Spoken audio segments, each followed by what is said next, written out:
That's what I'm talking about. One more loss, baby. One more loss. Let's go. That's right. The Bears lose again, 41-10 in an absolute rout by the Detroit Lions. This one was just painful to watch. And, well, they're one loss away from potentially getting the number 1 overall pick. It's all we have to worry about now. One more game that we have to sit through until potentially something will change. My God, if something doesn't change, I don't know what I'll do. But Jared Goff played an absolute baller of a game. 3 touchdowns, over 250 yards through the air. Dude looked flawless throughout pretty much the entire game. And the Bears defense had no answers for him. Another player the Bears had no answers for was Jamal Williams, who just ran right all over this defense. And, yeah, I don't know. I'm not, even really upset about this loss. I was expecting it, and, yeah, against the team, looked good on the opening drive. Fields threw a touchdown pass to Kmet. That was it. They took a 10-7 lead, and it was downhill from there. It was 24-10 at halftime, and Lions would put up another 17 points. So, yeah, I don't really have much else to say about this game. This game was just a game that was played and an outcome that was predictable, and the team just got absolutely just rolled over by the Detroit Lions. Before I talk about next week's match against Minnesota, I do want to say something. This video is coming out pretty late because of the events that happened on Monday night with Damar Hamlin. And I gotta say, it's a tragedy. Such a difficult scenario on many levels. And, now I'm recording this on Thursday morning, and I'm just seeing some of the things that people have said regarding Damar Hamlin's health and his recovery. It's very nice to see that, it looks like he's going to make a recovery, and I can tell you a lot of the NFL world was very scared that they may have seen someone almost lose their life on the field. It was a very scary incident, and I wanted to kind of take a break, mentally, not try to worry about the game on Sunday, and kind of just take a step back and not worry about the league and kind of worry about the health of Damar Hamlin. And seeing a lot of the entire community, the entire NFL community, come together in support of Damar Hamlin really warms my heart, because, there's been a lot of divisive energy over the past handful of years, and to see that we're all coming together on one specific issue together to support Damar, I really like seeing that. And, I know it's a cliche to say this, but, it almost restores some faith in humanity, if you will.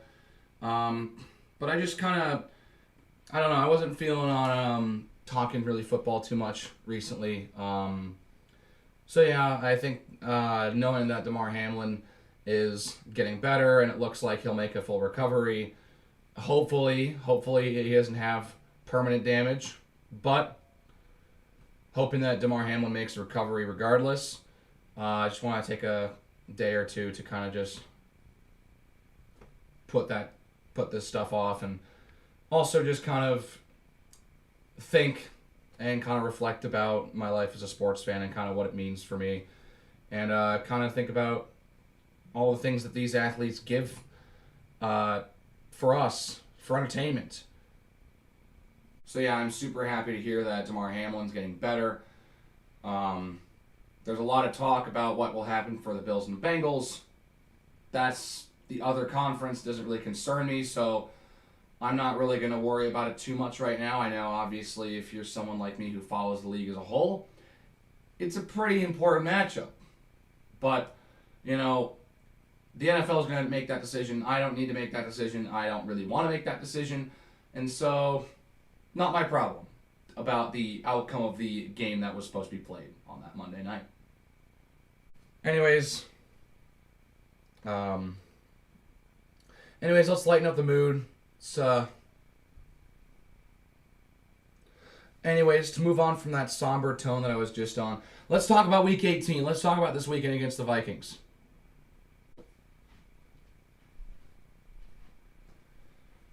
So, actually, a beneficiary of the fact that I'm recording this so late is that we figured out that Justin Fields is not starting this weekend. We've seen the last of Justin Fields this season. And I can safely say that I've seen some really good improvements from Justin Fields. Just this season, he's had an improvement from his rookie year, but especially after the mini bye, after that Commanders game, you take away those first 6 games, the numbers jump up a lot more than they originally would with those first 6 games kind of weighing down his overall season stats. And gonna be honest, I love what I saw from Fields this year, especially in the back half of the season. Despite the fact that after the mini bye, we won against New England and have lost every game since, seeing what Justin Fields has been able to do, and he's feeling a little bit more comfortable in the pocket. And keep in mind, he's doing a lot. Running on the ground, throwing. He had a couple weeks where just some bad throws. But, through these last couple weeks, I'm seeing a little bit of a trend upwards in just overall better passing ability. I think his best game as a passer this year was against Green Bay. I think he had over 250 yards, no touchdown. Granted, he did have the 2 picks. One of them was in garbage time. The other one was a brutal interception. But I think up to that point, you take away the last 2 minutes of that game, the first 58 minutes of that matchup, he looked great. Had a couple great deep bombs. I mean, yeah, I was really impressed when I saw him against Green Bay. And these last couple weeks, he hasn't lived up to that mark, mainly because I feel like the offense is just running on a more conservative note. They're trying to be a bit more safe with their play calling, and I don't understand why. But, I don't know. I'd like to see Fields actually have the opportunity to throw 30 to 40 times a game. But, I think he probably would if he didn't have to scramble so often. I think that's probably also a thing that has to be kind of considered. And so, there's a lot of that to work on in the offseason. But, moving on from Fields, Nathan Peterman. That's who is starting on Sunday. Rev up the tank, baby. We know we're taking a fat L on Sunday. I don't care how many starters the Vikings rest or they even play a half. They will score more points. If the Vikings start all their starters for one half, they will score more points in that first half than the Bears will score all game. I could probably bet money on it, but I don't do that because that's a dangerous thing that I don't want to get addicted to. Being responsible. Be responsible when you sports bet out there.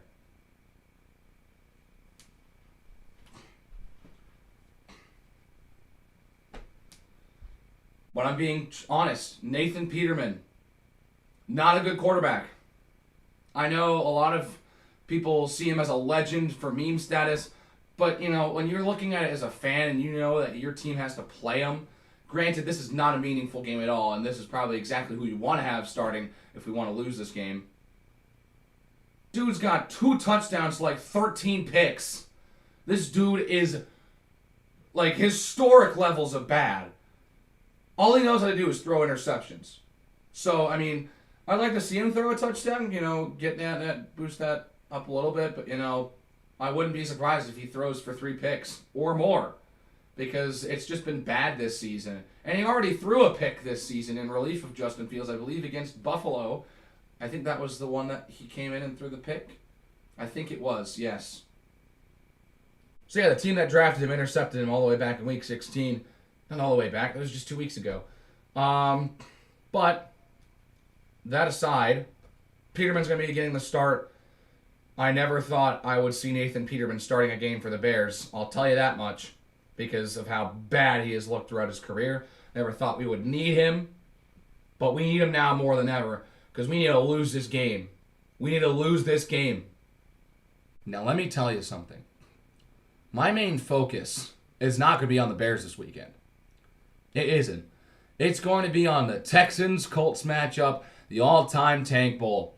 Can the Texans stink up the joint one more time for that first overall pick? Or will Indy suck up the joint harder than Houston and give us the first overall pick? We are all Indy fans on Sunday. And the big reason why we are is, not like the first pick matters. Houston's going to select a quarterback. We don't need a quarterback. If you think we need a quarterback, you are dead wrong because we don't need a quarterback. Fields is doing just fine. And the priority should be building around Fields. If he sucks again, then maybe you start thinking about trading him or whatnot. But this is another season that the record this season is not his fault.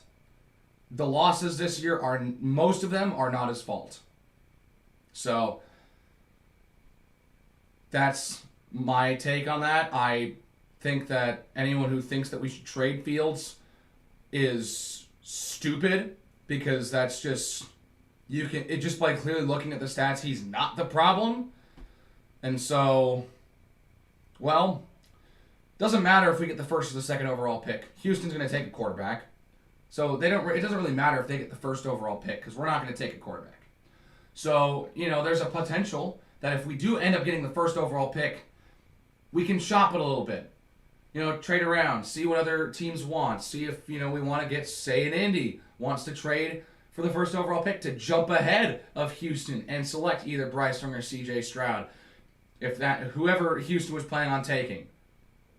And they could take them. You could try and shop with a team like Carolina, who has now just missed the playoffs. You can shop for a couple teams who are in desperate need of a quarterback. I'd say the Jets, but I think Mike White can turn into a solid starter for that team. I'd like to see them ride a year with Mike White, or a bit of half a year. I'd like to see what they can do with Mike White, kind of going into the year as Mike White's the starter.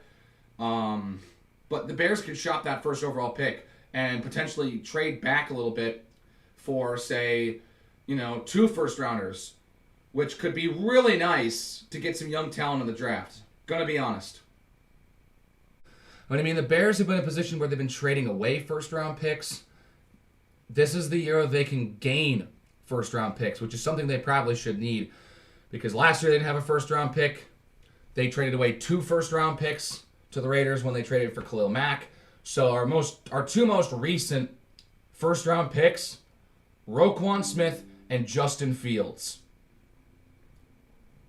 2 of the best players on this team this year. Granted, Roquan Smith only played for 7 games, but or 8, whichever one it was. But you know what? He's still been that was a massive hit for Ryan Pace. This is a really good opportunity to see what Ryan Poles can do, because last year he was kind of just thrown into the mess. I'd like to see what Ryan Poles can do in the offseason with the monstrous amount of cap space and potentially the number 1 overall pick. Because if Poles does a good job, this team could contend next year. If he does a good job. If he does an alright job, they could be a couple years away from competing.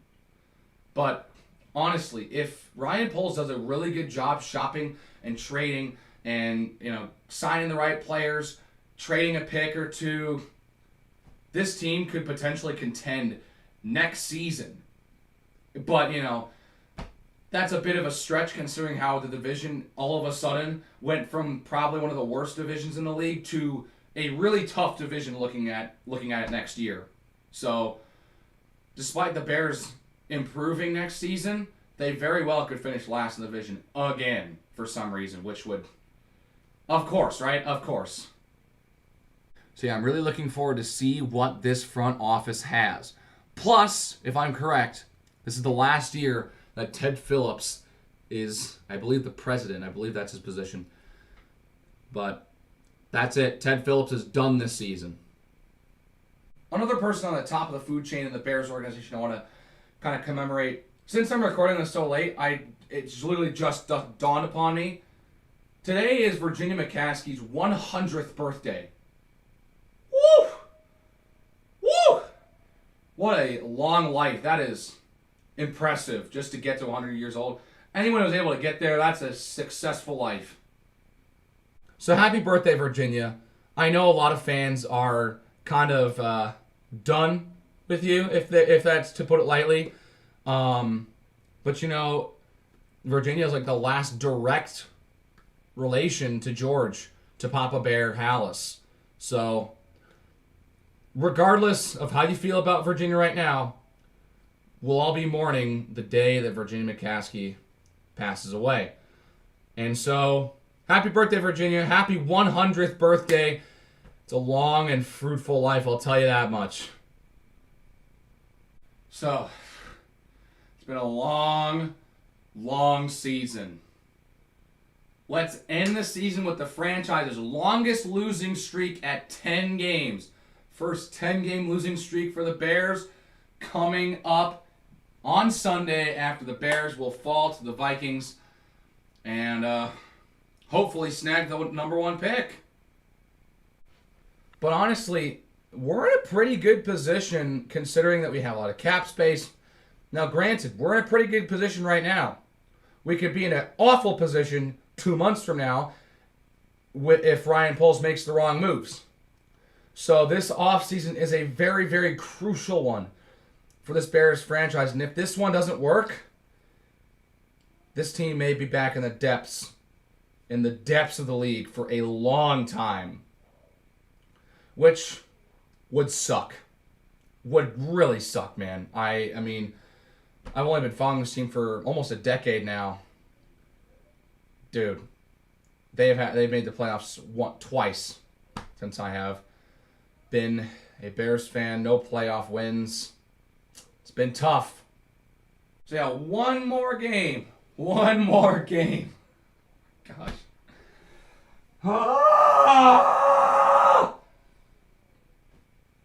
So with that, I will leave you. If you liked it, please hit that like button. Make sure you hit that subscribe button if you want to see more reactions from me. And I will see you in the next one. Take care, everyone.